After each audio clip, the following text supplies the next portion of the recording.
Hi there, folks. This is a beautiful Lionel 675 locomotive. It was made in 1947, I believe. It's just a great locomotive.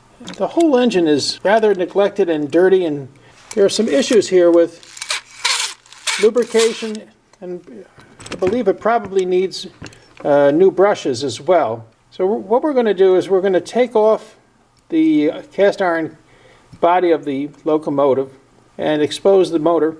We're going to completely clean the motor. We're going to put new brushes in. If there's any wires that need to be replaced, we're going to replace them. We're going to clean up all of the drive rods and shine them up a bit. And if anything else pops up in the course of the inspection, we will attend to that as well. Now, to take apart this locomotive, it's a little bit of a work. You've got this top Phillips head screw that has to be removed that connects the shell to the motor.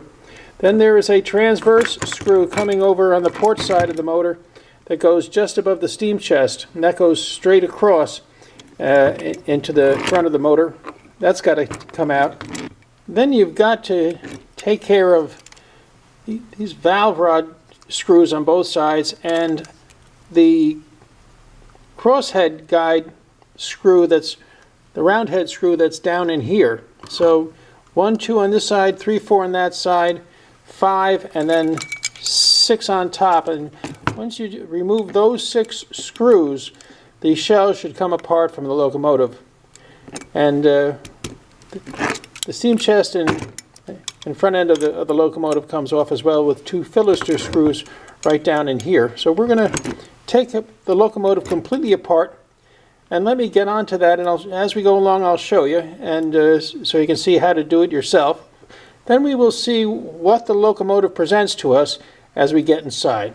I've taken off the round Phillips screw from atop the locomotive, and I've taken off the transverse screw from the port side of the locomotive, and I've taken off both the valve gear screw and the crosshead guide screw, which are right here, both of them.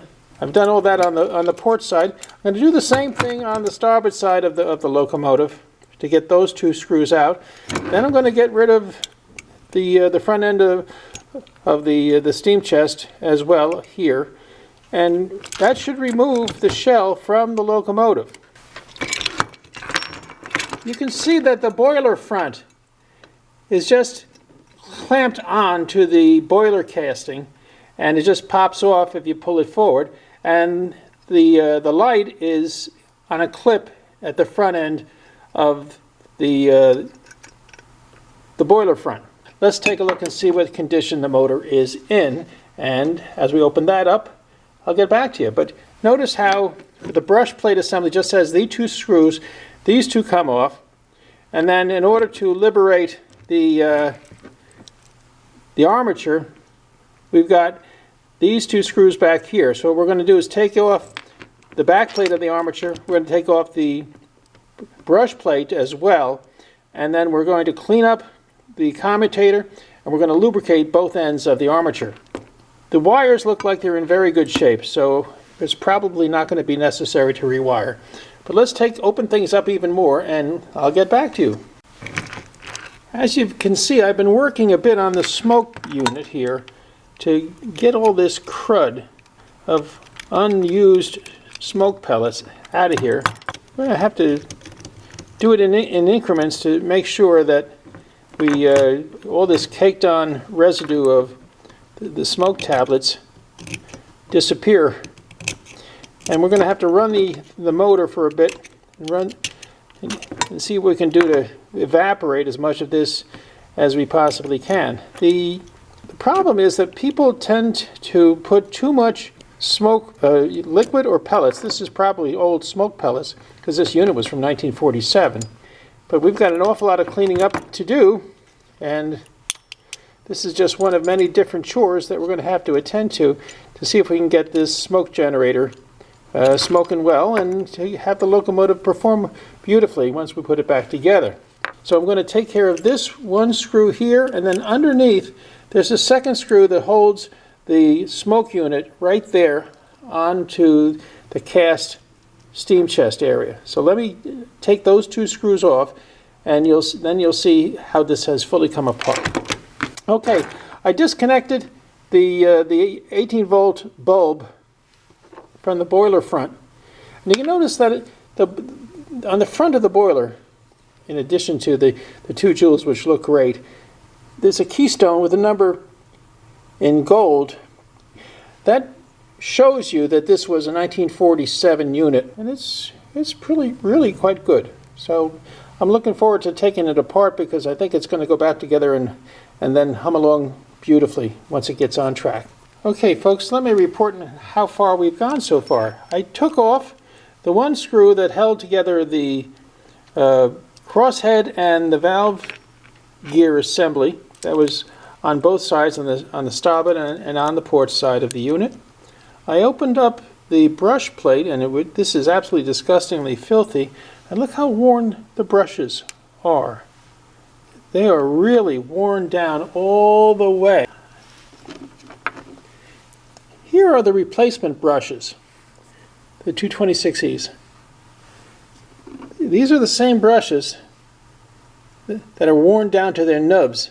So this train really has not been serviced in perhaps 75 years or so. 74 years maybe. But we're going to take care of her now, and that's a pretty good explanation for all the squeaking that it was doing before. The whole motor is, as you can see, a real disgusting mess. So we're going to deal with that, and once it's cleaned up, I would think that it would go back together pretty well, and it should run. There's some choices that you have for the lubricant. I use a Labelle 106, which is a cream lubricant, and it does a fine job. Labelle also makes a wonderful synthetic oil, the 107, that can take care of other moving parts. But there's also another type of oil you can use, the liquid bearings, which is another synthetic oil, that the two of them are pretty much equivalent in their performance. Some people like one, some people like the other, and you pays your money, you takes your choice. So let me start working on cleaning up some of these things. I also want to clean up the shell, because you can see how dirty the shell is, and it just looks disreputable. Okay, we are back, and now we're going to use Q-tips, lots of Q-tips, in order to take care of the commutator, the face of the armature, and also to take care of the brush plate in here. So it's best not to just spray all over the place. So I tend to just like spraying it on a Q-tip and then letting the Q-tip do its job.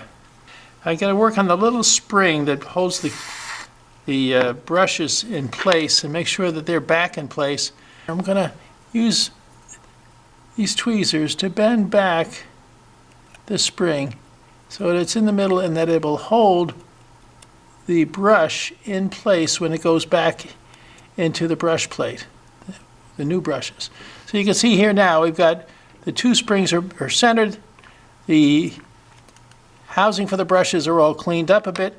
So now the brush plate is okay, and now we can address our attention to the commutator. There's two things we're going to be doing. One is we're going to be using the CRC on the face of the commutator to clean up all of this grime and debris. And then we're going to use toothpicks, of all things, because they are wooden and they're not going to in any way harm the commutator or scratch it up. We're going to use that to take care of the gaps. And it's the gaps that make this thing spin. So we're going to pay particular attention to that and hope that we can get this thing really spiffed up so that it's a real workhorse in our system here. Let's take a look here. It's filthy, but it's getting better. So the next step is to take a toothpick, a wooden toothpick. No metal whatsoever should go anywhere near the motor of any of these trains. And what we're going to do is we're going to take the toothpick and we're going to just scrape open the gaps so that there's no debris in the gaps. It's like a 3-sliced pizza, right?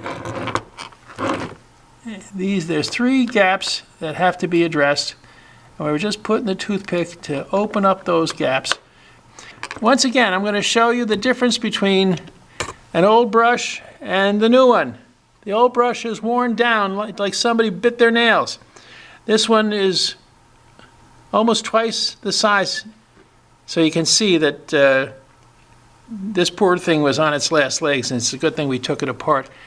And now what we've got to do is clean up on the other side. Before I'm going to put this on, I want to make sure that I get everything cleaned up over here, and then once that's done, we can put everything back together again, lube it up beforehand, and then off we go. Somebody's hair is all in here too. That's disgusting.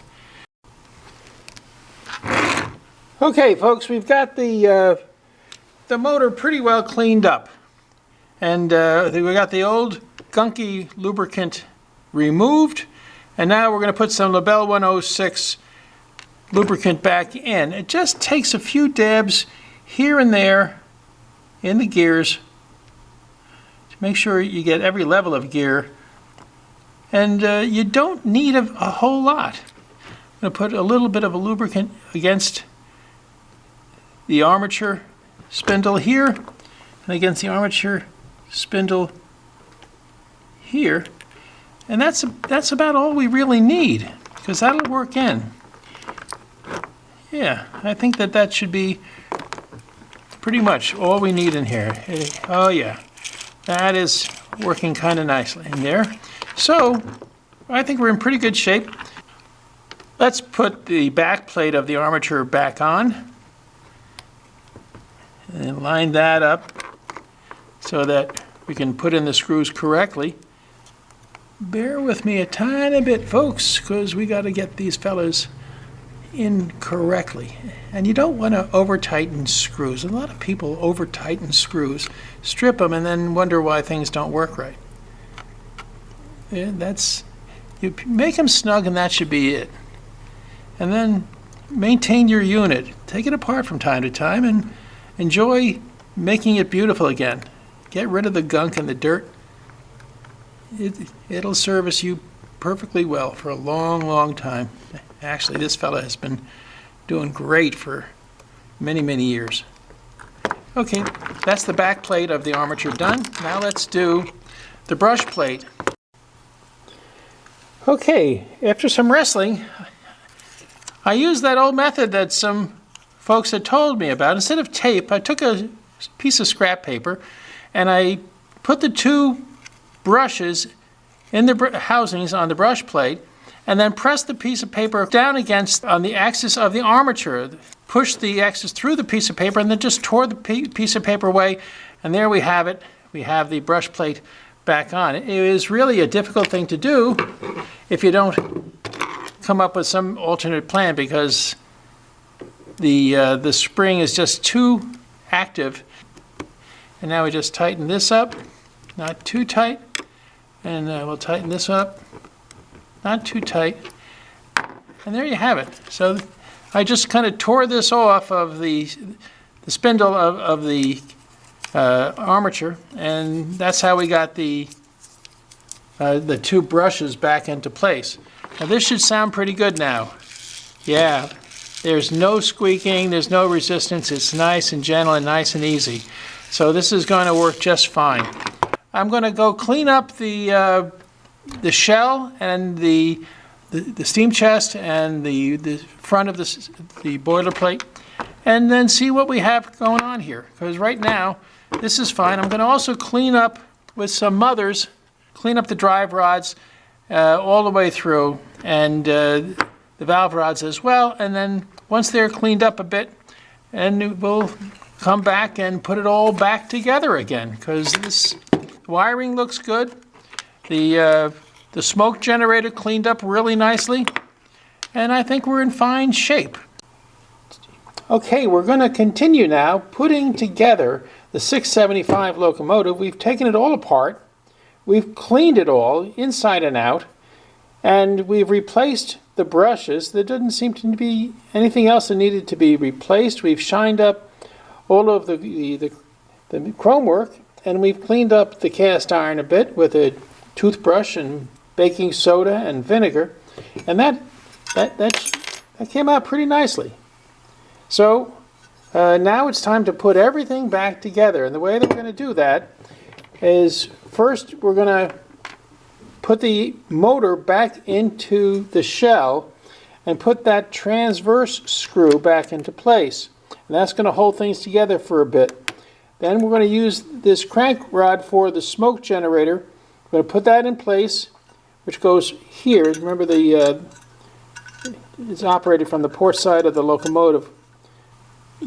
And then we're going to put the steam chest on with the smoke generator, making sure that the wires don't get crimped by anything. We're going to put the after truck back on here, and then we're going to put all of the drive rods and valve gears back together along the wheels, tighten them up with their screws, put the front of the boiler on with the lamp clamped here in the clamp, and then just tighten up this last screw in the top will be the last thing that we tighten up. And then things should be pretty much together, and we'll see how it runs after that. Okay, we've got the shell upside down on a towel. Here is that transverse screw that goes in. Let's try to gently put into place the front end of the motor, and keeping the wires all clear. And we have to set this down right so that the E unit comes through the top. See the E unit here, the control for the E unit has to come through there. Okay, we're putting on the steam chest now. Now we've already put on the little bracket for the smoke generator that's going to make the smoke puff out of the smokestack of the train. We've also made sure that we put the light through the front opening where the boiler front is going to be, so that it can clip on. The wire has to be within the circular front of the boiler casting there. Let's just get the other fillister screw in here.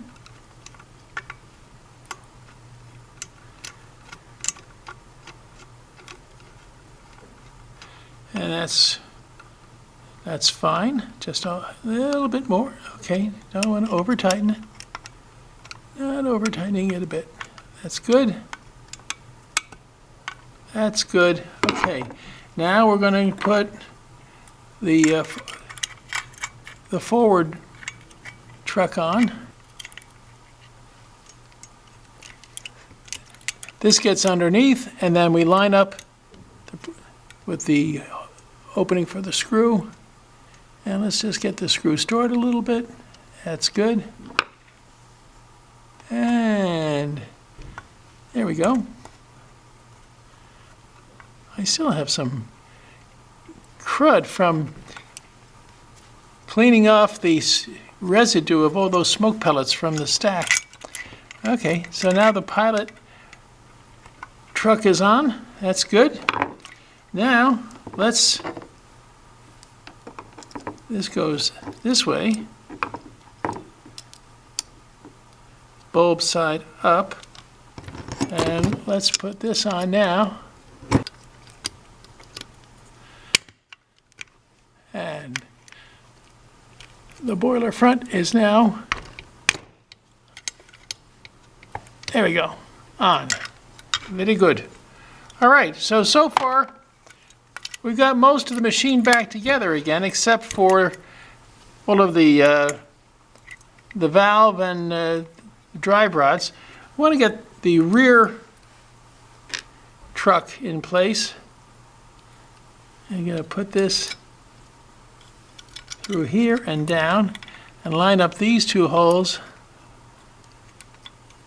together. Yeah, man, you can do it. There you go. Line them up, and this screw goes in here. All right, that's nice and snug. So most of the locomotive is put back together. So far, I shined up everything here with some mother's metal polish, shined it all up here. Now we've got to put a few more things together on the drive rods and the eccentric valve assemblies like these, and these are shined up as well. So let me get to that, and then when that's all done, the last thing will be to put this screw up on the top, and then we are finished, and then we can just try it out on a test track and see how well this baby runs. Notice how there is no crud up in the smoke unit there anymore. It's all dug out. I prefer to keep everything original if possible, and it's lined up beautifully together now. Okay, we've reassembled the steam chest. We put in a new smoke generator, so that's good. And it's just the two Philister screws there that hold the steam chest on. It's rather easy to do. Put on the after trucks. So now what we have to do is we have to reassemble the crosshead and the crosshead guide, which are rather easy to do, but is a little bit meticulous work here. This is the crosshead guide right here. This is the crosshead. You can see that the guide just slides right in like that, and you can make a difference between the right side and the left side, but this is the left side, so the more ornate side is going to be facing outwards, and the plain side is facing inwards, so you can tell which direction it goes. The two slots it goes into in the steam chest, let me show you here. The crosshead goes in there, and the crosshead guide goes in the middle. The valve gear is going to be in the top. So what we're going to do is we're going to place the crosshead and the guide into their two slots. Now, the crosshead guide here is connected to the body of the train with a little flat-bladed, round-headed screw. So we've got to get our screwdriver out and put that in.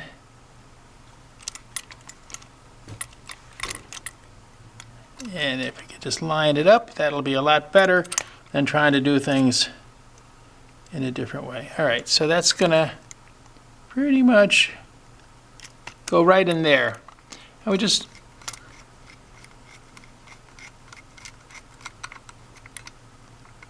okay, so that takes care of the crosshead guide and the crosshead. They're going to be sliding back and forth when they're attached to the wheel. Then we also have the valve gear. Now the valve gear goes into the top here, and it has the slot is the top slot in the steam chest. So it goes into that slot and then is fastened by a screw right here, and it's this is the screw for the valve gear. So let's get that done, and then after all this is done, now we're going to tighten it all onto the drive wheels, and this goes in here. Come on, you can do it. There we go. Let's get it started, and then I'll use the screwdriver a bit. Okay, you can see it's right there. And I'll get the small screwdriver because this is a little baby screw.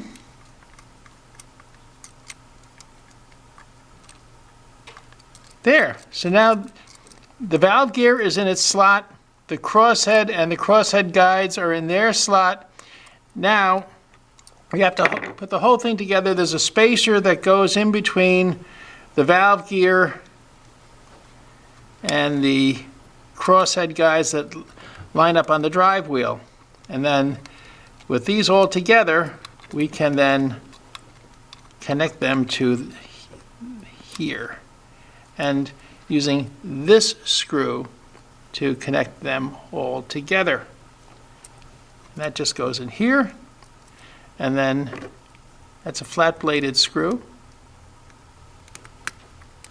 And it just goes right in the middle drive wheel. And that's beautiful. So this now is in perfect condition there. That's the left side. Let's try the right side. Is identical in reverse direction. Well, there you have it. We now have the valve gear all on and the crosshead into the steam chest attached by the crosshead guide, and everything is together. Let's put this baby into a test track and see what we wind up with.